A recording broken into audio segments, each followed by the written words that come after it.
What's up, everybody? Welcome back to Kentucky Vlogs. Today, the video you just seen before this, I was loading the Hyundai Sonata, that's a 2006, onto the trailer. That car's got, I think it's got 203,000 miles on it, and I'm taking it to Copart to try to sell it because it's got a couple problems with it. So I'm taking it there to see if I can get my money back from it through Copart, because at Copart you're not allowed to drive the vehicle, so it'll make it a little easier to sell since it does have some problems with it. So I'm gonna try out them for the first time and see what happens there. And I'm sure a lot of other people wonder if they can make their money back on a car that had a bad transmission, or it had a bad ticking noise, something like that that's really bad for a vehicle, and you didn't realize it when you bought it. So you just want to get your money back out of it instead of taking a big loss on it.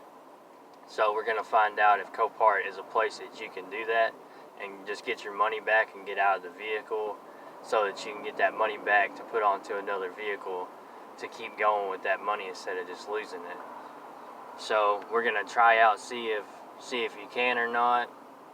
And right now I'm stuck in traffic where there's a wreck on the interstate, so I knew now was a pretty good time to go ahead and get the intro done in this video. Let me turn around and show you.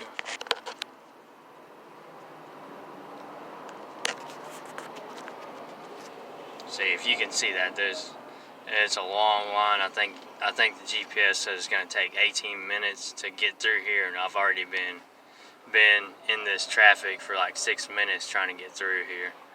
So once we get through this traffic jam, we'll pick back up at Copart and see what it looks like there. I haven't never been there. I just now registered for their auction, so we'll pick back up at Copart.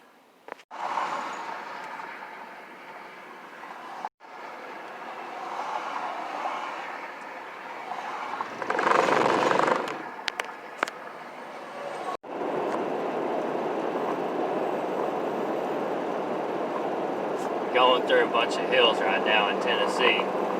It's up and down, and over again. Alright, so Copart was a bust.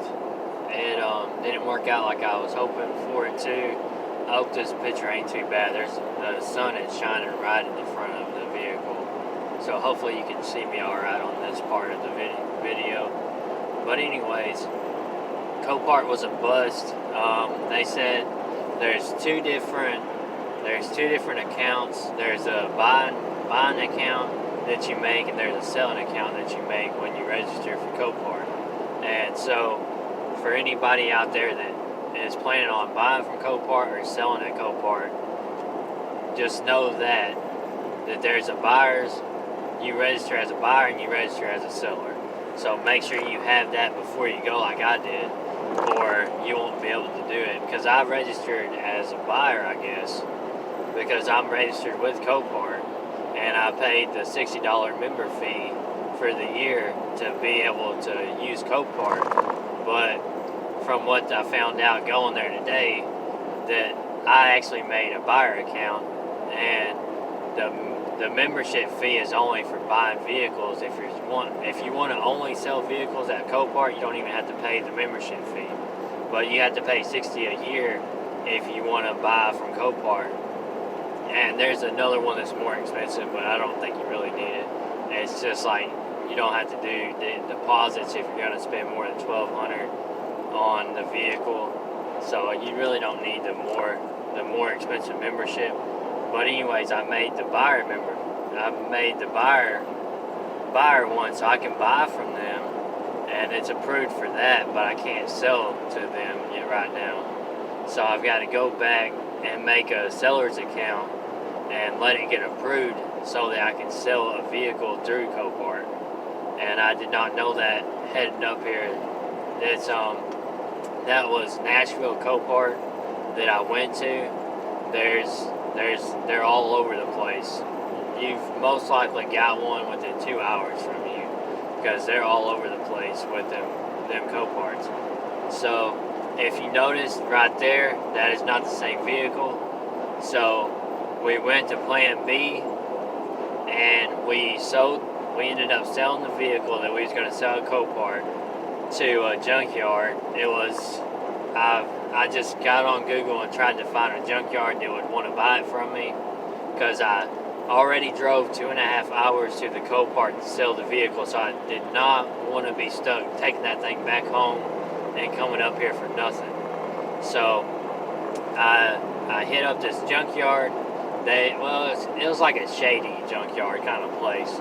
It's the ones that actually answered their phone and said they would buy the vehicle. So it was these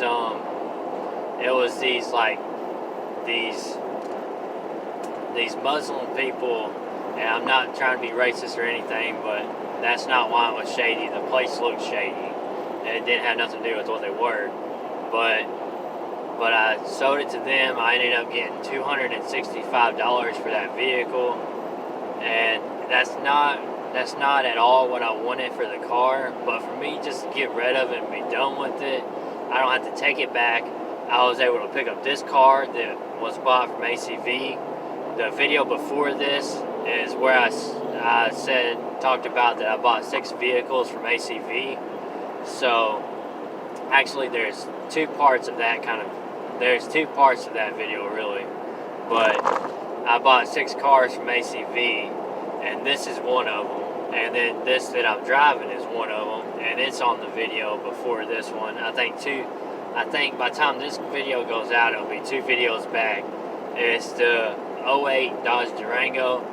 That's an 08 Dodge Caliber. And so let's roll that video right there and picking this vehicle up. I'm going up and down the Tennessee hills right now, so I'll just be here going up and down these hills while you're watching that video. Let's roll it.